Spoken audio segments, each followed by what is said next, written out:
So how was Senator Amy Klobuchar's CNN town hall? Here's a clip that pretty much sums it all up. Donald Trump won the 2016 election in large part because he appealed to a discontented middle class in the American heartland. How do you plan on winning back both their trust and their vote? Thank you. Well, I guess you look at what I've done. And that is that I am someone that runs in a purple state. It is a state that when the senator was Republican, the governor was Republican, and 3 of our 4 constitutional officers were Republican. And then I started running. And every single time I have run, I have won every single congressional, including Michelle Bachmann's, okay? It's when you guys are supposed to cheer, okay? All right, so Yeah, no one is clapping for a purple candidate. Especially when they're looking for a blue candidate.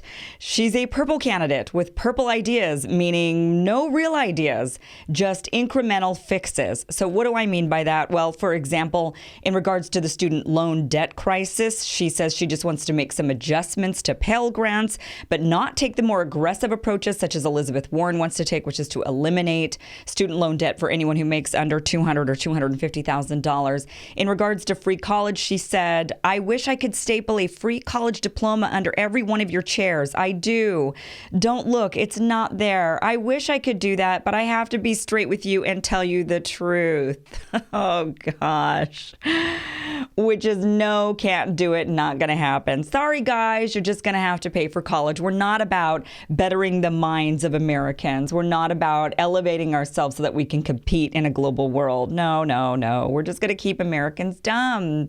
Because guess what? That's how the rich stay powerful. In regards to fixing the broken and biased against people of color, criminal justice system, she says she'll take a second look at some of the convictions. That's her plan. Rather than overhauling the obviously bias against people of color racial justice system, she's just going to take a look at some of those convictions.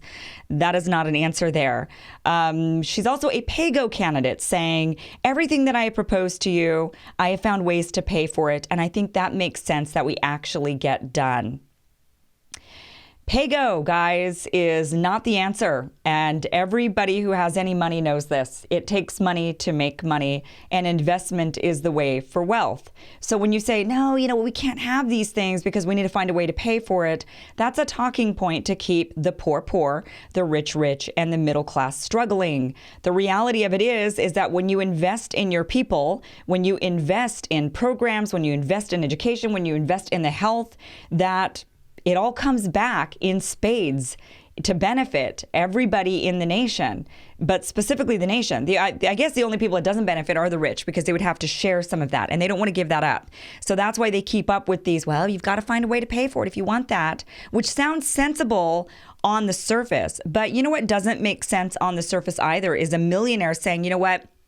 I'm going to drop hundreds of thousands of dollars into this business that I have no idea whether or not it's going to work. I might lose everything. I might gain a lot. So that's why I'm going to do it. That maybe to somebody would look like gambling.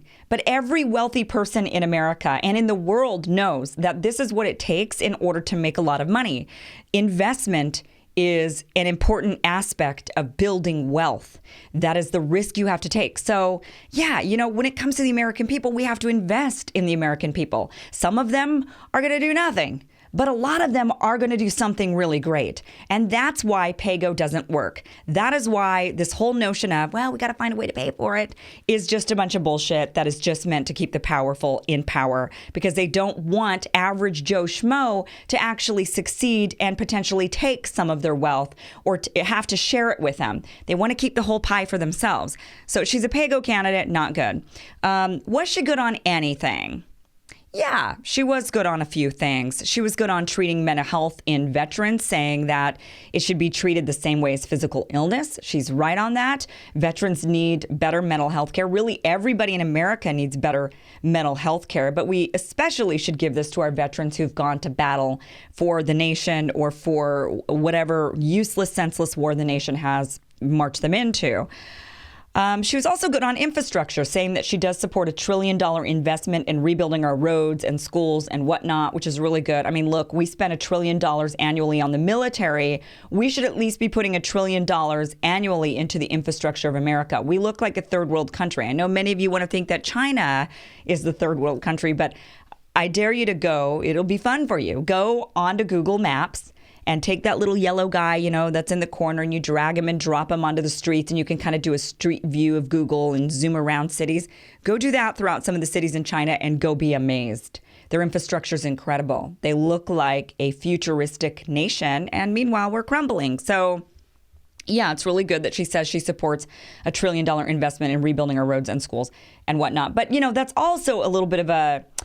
because she is a purple candidate and she's trying to play to red and blue and mix it all together. And so she's into incrementalism. But also part of being purple is being for industries that are going to make industries money, right? To be for programs or policies that are going to make industries money.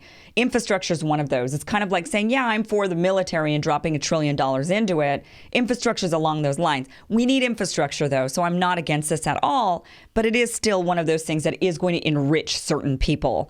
So a lot of that is, how does she plan on that infrastructure, that $1 trillion, how does she plan on that actually being used?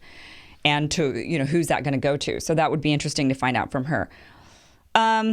So yeah, she's a purple candidate when everybody's looking for blue. She's an incrementalist. She doesn't really have a lot of plans. She's just kind of like, we can improve everything, but that's all we need to do, everybody. All we need to do is improve it. We don't really need to go through drastic changes when, yes, we do. We need to go through some drastic changes. We fell behind, probably starting with Reagan, and we really haven't caught up since. So overall, Amy Klobuchar's CNN town hall, overall feeling, she doesn't have a shot in hell.